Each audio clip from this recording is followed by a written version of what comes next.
This is CGTN, China Global Television Network.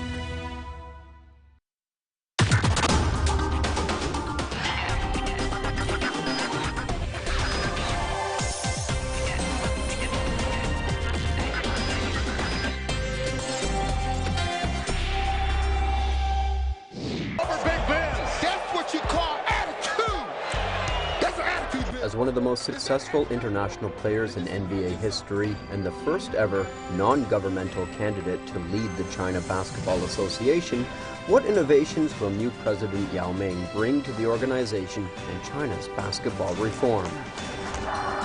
Chinese swimming star Ning Zitao got expelled from the national team due to rules violations. Are there any regulatory weaknesses China's sports authorities should rethink? What can we expect from China's sports system reform in 2017? A recent study shows that China now has a greater percentage of obese people than the U.S. How will the Healthy China 2030 plan get China back on track on the matter of health and wellness? And how can we create a better sporting atmosphere for the whole nation? 普及青少年运动，普及冰雪运动。现在我们的情况是冰强于雪，所以呢，把我们的强项也先搞好。 While visiting construction sites for the 2022 Winter Olympic Games in Beijing, President Xi Jinping stressed the importance of physical exercise and its connection to a strong China. Can China consider itself a strong sports country, or is there still progress yet to be made? China's iconic basketball player Yao Ming was appointed as president of the Chinese Basketball Association recently. Not only does it show the determination of the association to break away from the official sports body, but it could also be a positive move for the country's sports reform as a whole. To discuss many issues related to Yao Ming's appointment and China's sports reform, I'm happy to be joined in the studio by Mr. Dong Jun, commentator for Ever Sports. Is our big guy physically and mentally ready to live up to expectations in him to be the center of China's most ambitious basketball reform? And Mr. Mark Dreyer, founder of China Sports Insider. Yao Ming has been a towering presence on the court. Let's hope he can continue to be that towering presence off it as well. We will also be joined by Dan Williams, our European correspondent from Barcelona via telephone. That's our topic. This is Dialogue. I'm Pan Dong, sitting in for Yang Rui.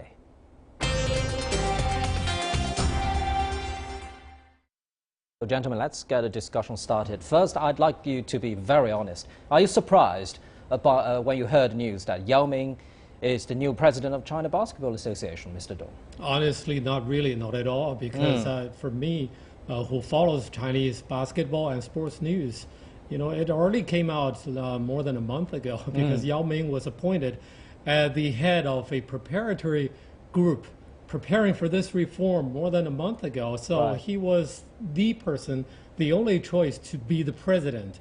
And he only went through the procedure of getting elected. And he needs to, you know, speed up this process to really push forward the reform itself. Right, what about you, Mark? Well, it just makes sense on so many levels. I mean, he knows Chinese basketball inside out. Of course, he played here for several years before going to the US. And then he was, from 2009, I believe, the owner of the Shanghai Sharks. So he knows the off-the-court business dealings too. And of course, his time with the Rockets in Houston, he knows the NBA intimately. So he's bringing that knowledge back. And like I said, it just makes sense. Were we surprised? Well, not in the last few days, of course, but if you'd asked me a year or so ago, you know, probably wouldn't have expected it. But I'm pleasantly happy that, pleasantly surprised, I suppose you could say. Yes, and undoubtedly, Yao Ming is the tallest president of China Basketball Association so far. Many are expecting him. And also one of the youngest. I mean, yeah, of he's course. only 37. Yeah, that's why many people are expecting him to take the sport to a higher level. So you think he's capable of doing that? Because as Mark just mentioned, he has built a successful personal career. He has been operating a very good basketball club. But is he capable of running a nationwide industry? Right, yeah. Everybody is asking that question, no matter how, you know, they admire him, because it's, whether would that be like a mission impossible or just a very challenging job for him to fulfill. I think that kind of demonstrated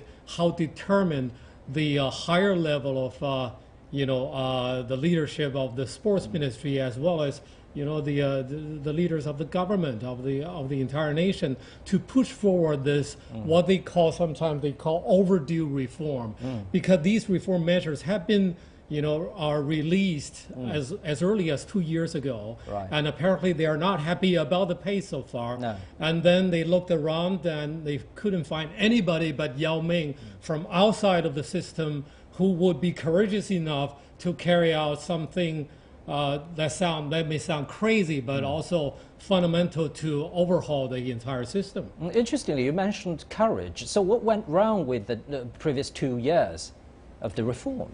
Well, I think it was a very heavy. It's a very heavy machine because China relied on this machine to be kind of successful, if you like, on the Olympic stage.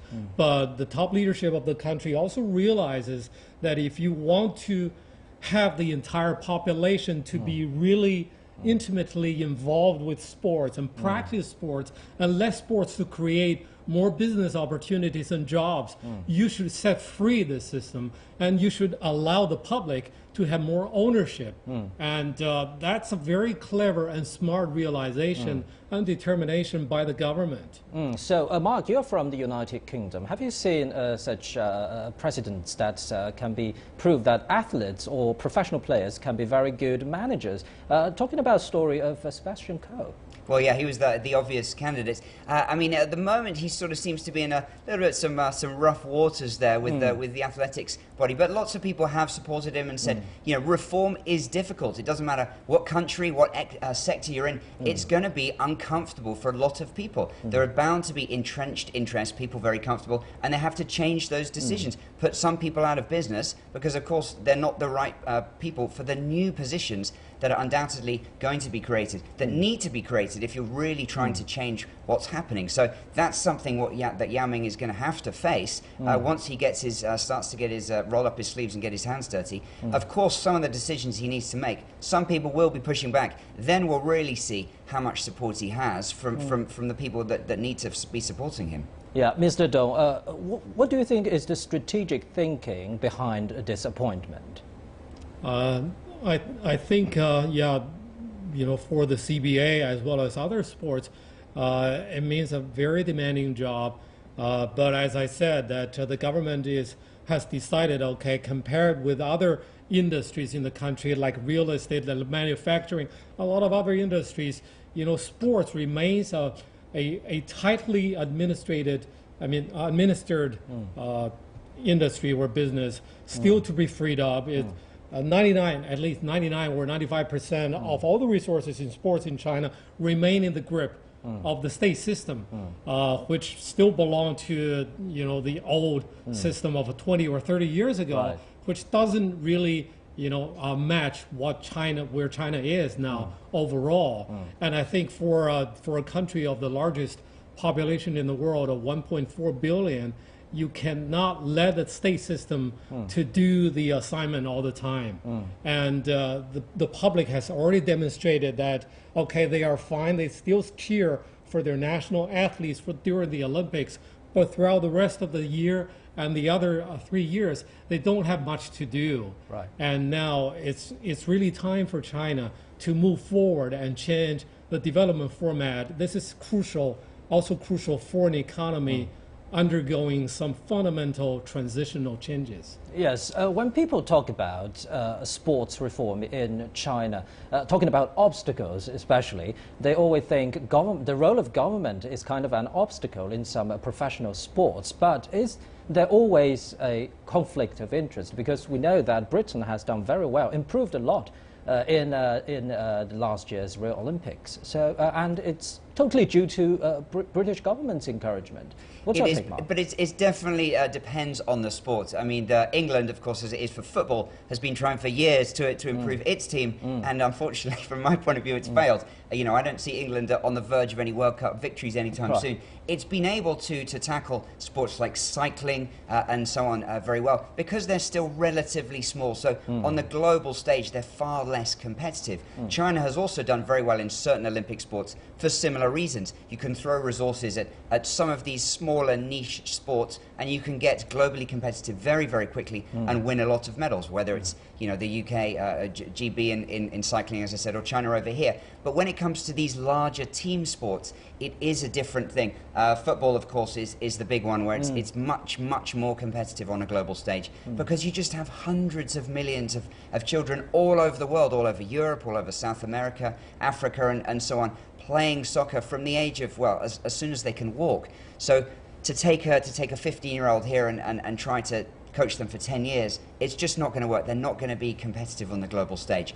So basketball, it's not as global, but it's getting more global. You look at the last draft, and I think there are at least 20 different nationalities picked in the first 2 rounds. So there's a lot of countries all trying to do the same thing as China. We forget that sometimes. So talking about football, let's talk to European correspondent Dan Williams in Barcelona. Hello, Dan. We know that some European countries are running some of the most successful football tournaments in the world. So what lessons can China learn from Europe's experience?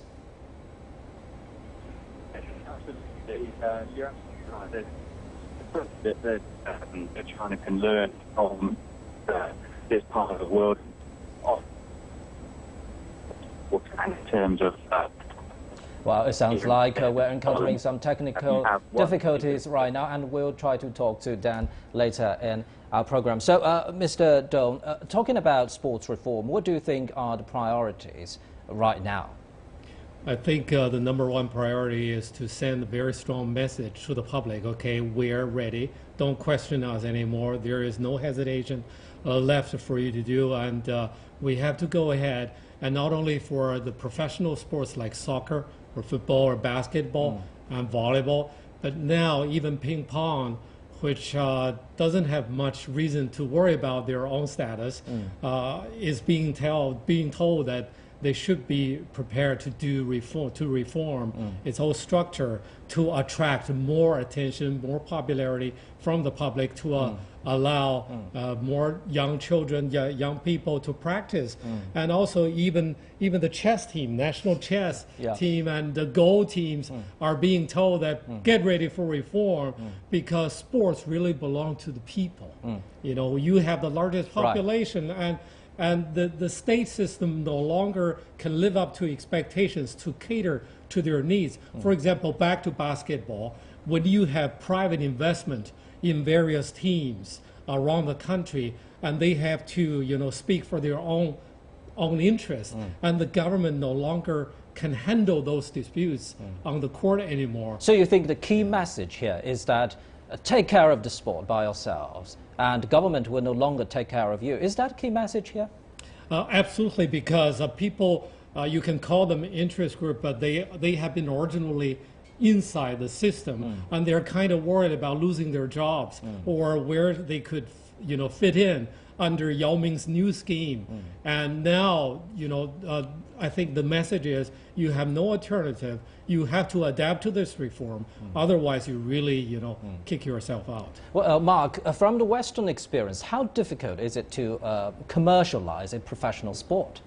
Well, I think there have been so many more examples in the West that people sort of expect it to go that way. And in fact, people are talking more about the over-commercialization of many of the top leagues. It's too much money in some of these top leagues. So in terms of getting there, I think it's gone too far that way. But it was interesting, Mr. Dong, saying about sending a message to the people. For me, the key is just getting those people involved in all sports. It's so much easier to create a successful pyramid of professional players at the top if you have that larger base. Whether we're talking about the millions of people in soccer, also the smaller sports still need that pyramid of people just playing for their own enjoyment, and that supports in its own way all the very top levels. You can't manufacture that top level anymore, and I think China's finding that out the hard way sometimes. I can't agree to more, but I think the message is important to two groups of people. One, the investors, because they have been losing money in both football and basketball in this early stage.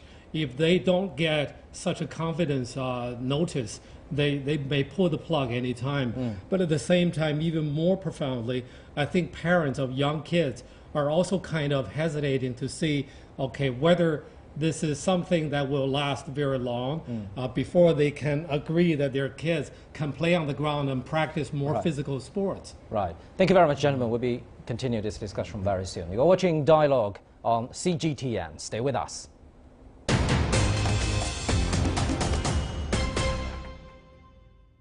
CGTN shows you more, providing a fresh global voice you can trust. And a different look at the world you won't find anywhere else. We offer unparalleled coverage of Asia, Africa, and Latin America. We present diverse perspectives on news and newsmakers from around the world. We want to engage our viewers with stories that represent the complete picture. We want to share with you ideas that matter to us all. The stories, the people, the issues. A new and balanced perspective. CGTN. See the difference.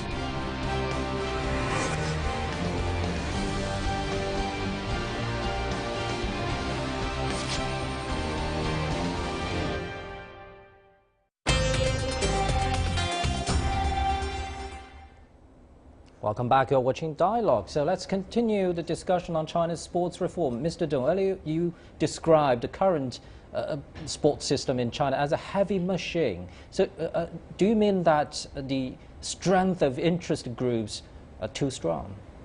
Well, you can't say that because these people have been, told to do their jobs, in the old system, and it's a very challenging job and tough job to tell them what to do next. And I think many of the employees of the old system will be transferred to the new one, of course, but from where to start, and even the top leadership doesn't have a very clear idea. So they now look to people like Yao Ming, who has a very strong international mind.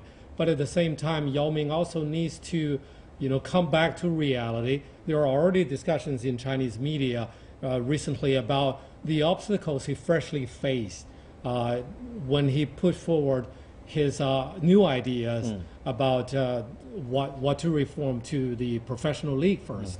And also as the owner of a basketball franchise team, and there were controversial calls just last night involving favoring his own team. And there are already controversies. Okay, you're the chairman, you're the president, and your team are enjoying this, your preferential policy. Yeah, a lot of challenges. I think Yao Ming will really have to figure out where to start. And it's different from the NBA. This is China. You have to take into account all the concerns of people involved. Right, Mark, what do you think would be the most difficult part of Yao Ming's job coming up next? Well, I think we've probably touched on it, just pushing through those reforms. But I think if you look at the league sort of as a product compared with its obvious rival, which for basketball fans in China is still the NBA. Do you think it's a successful product so far? It's all relative. I mean, it's I think the advantage that do you think it's not? It's certainly not as good as the NBA. Most basketball fans will tell you that. There's reasons from everything from the commercialization of it to the refereeing, which many people say it needs to be massively improved here in China. But I think a lot of people have looked at. They want to support a Chinese team. It's obviously different from supporting a team in the NBA because you're able to go and see the games and get involved and have that personal connection. So that's what China needs to draw on, I think, to really be more successful here. So what exactly is the missing link here? Because this is a very popular sport and people love watching this sport. So what's the missing link? I think many things. The two things that I would say is just the core product on the court, as well as the refereeing and the standard amongst the league. It's pretty fair to say, I think, that the Chinese players are just not at that top level worldwide. You don't need to be a genius to look at how many Chinese players are currently in the NBA, how many really have made it since Yao Ming. Yes, of course, there's a lot of Americans, but there's also, as I said, it's a very international league as well. I'd love to see more Chinese players get drafted, and then of course make it. There's not going to be another Yao Ming. There's no one like him, but I'd like to see the next generation of Chinese players improve and get up there. Yeah. And that starts from grassroots, whether it's football, whether it's basketball, proper training for years, upon years, to really get to that international level. And commercialization could be a painful process for some practitioners. Recently, star swimmer Ning Zetao was expelled from the national team. The exact reason is not quite clear right now. What do you think is the key issue here, Mr. Dong? Well, the controversies surrounding him have been, heard for a while, and I think his story is quite different from any of the professional sports stars, because, compared to professional stars who are, actually supported almost on a weekly basis, and he is an Olympian. He only, performs during a world championship and then once in every 4 years at the Olympics, and he didn't perform that impressively in Rio last year, and apparently his training was affected by some disputes and by some activities outside of the pool. I can't take any side in this controversy, and I don't really know what's going on behind the scene, but I think that gives us a very interesting question. He does enjoy the very popular support among teenagers, whatever his performance is. But at the same time, he still belongs to the central controlled system of Chinese sports, which are amateur Olympic sports, and you have no other channels to perform, to show your strength, and to make money. And then the old state system has a lot of reason and excuse to take credit for what you earn from advertising or being a spokesperson for any commercial product, and that's the root of the dispute, I believe. Right, and for more on that, let's talk to our European correspondent Dan Williams in Barcelona. Hello, Dan. Have you seen many controversies surrounding the conflict between one professional sports star's commercial value and the interest of his club or team? Yeah, absolutely. There's been a string where sports stars have found themselves in trouble, and for one reason or another, that's obviously had a huge impact. Of course, David Beckham back in the day, falling out with the likes of Manchester United manager, the then Manchester United manager Sir Alex Ferguson, and falling out of favour there. But of course, certainly the likes of David Beckham then kept his image intact, but of course for many people the image rights around that were controversial. But in terms of the wider spectrum of sport, of course, to get into that part of the debate, of course, here in Europe there's such a wide variety of different sports that have been played by different countries. For example, here in Spain, basketball is also a significant sport here. It's not a significant sport in the UK, yet we do have this European League, and in Europe, in the UK especially, it really has not taken off to the same level. And so very much to kind of add in from the European perspective, what is required, whether you want to make a sport part of the fabric of society, which we've seen in Great Britain with the likes of cycling and other sports where they've really come from nowhere, from a real base level to now leading the way, is the best example of that. And certainly in terms of basketball, that hasn't really happened in the UK as such. There have been one or two stars.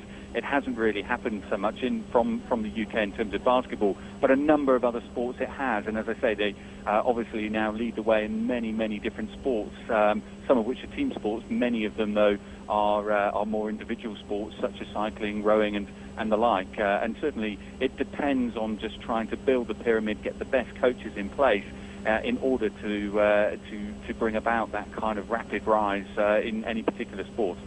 So have you seen an effective institutional arrangement to deal with such consistent controversies? Is it law, contracts, or some moral ground? In terms of dealing with controversies, they continue.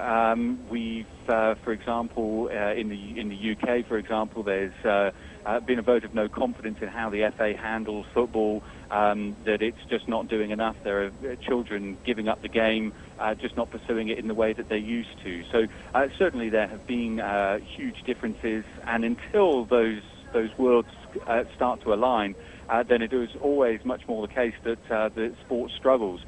What it, as I say, really needs, what it boils down to is having the best coaches, the best infrastructure put in place in order to try and give the best opportunity for the sports men and women to succeed. And of course, even then, there is no guarantee that it will bring about the fruits that you so wish. But it certainly has a much higher chance of succeeding if you have everything in place, if you have government communicating effectively with the sports bodies.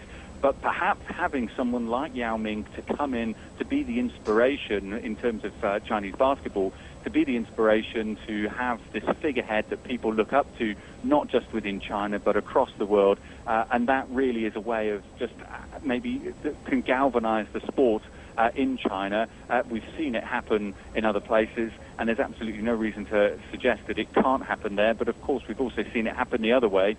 It's a very difficult scenario and situation, and there is no guarantee that it will work, but it certainly seems to be a step in the right direction in terms of trying to have this figurehead in place who knows exactly what it's like to go over to the best league in the world and to succeed. Thank you very much. Our correspondent Dan Williams in Barcelona. So, gentlemen, let's take a look at the big picture here. We know that China issued this Healthy China 2030 plan, very ambitious. So how exactly does the commercialization of professional sports relate to ordinary people's lives besides cheering, watching live shows and buying merchandises? Well, again, when you set that goal as the ultimate goal to make your people healthier, and then next, China is no longer a believer in a centralized system to achieve that goal, then you go to the public for their own motivation to do it. Then you need to make it possible for all the investment, all the efforts, and put into dedication into this to produce good results. And that's what the government is doing to reform the old system, to let capable people or people with vision and passion like Yao Ming to do more contribution to this, as long as you don't believe that the old system will work to achieve that goal. What's your take, Mark? Well, I think, you know, more than this, as a kind of really big picture, it's all about a sort of a social change, convincing people that sport and being healthy and being active is a worthwhile way to spend their time. You know, healthy body, healthy mind is something that I grew up with. But here, it's very much been a focus on the academics from the parents, pressurizing a lot of these children. And so a lot of the sports that is sort of natural to many other people growing up through their childhood, and that carries on into later life. You're not in those habits of going out for a run or going swimming or going biking. We are now starting to see a change here, sort of an organic shift away to these towards these mass participation sports, and it's fantastic. China will definitely reap the benefits of that. That, I think, is sort of goes hand in hand with the commercialized side, but it's almost a different phenomenon in itself. Yeah, but at the same time, people want to see more football pitches, basketball grounds around them, tennis pitches around them, you know, for a long time. Can commercialization bring these to them? Well, I'm a believer in that. I think it will, but of course there will be a lot of challenges and difficulties. I think for the time being, that people like Yao Ming would face is how to make better use of those state controlled or state-owned facilities and resources in sports without incurring too much cost on the side of the investors. And that will take a very careful procedure to free this up and to let it contribute to the eventual development of the sports themselves. Thank you very much, gentlemen, Mr. Dong Jing and Mr. Mark Dreyer. And that's it for this edition of Dialogue on CGTN. I'm Pan Deng in Beijing. Bye-bye.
This is CGTN, China Global Television Network.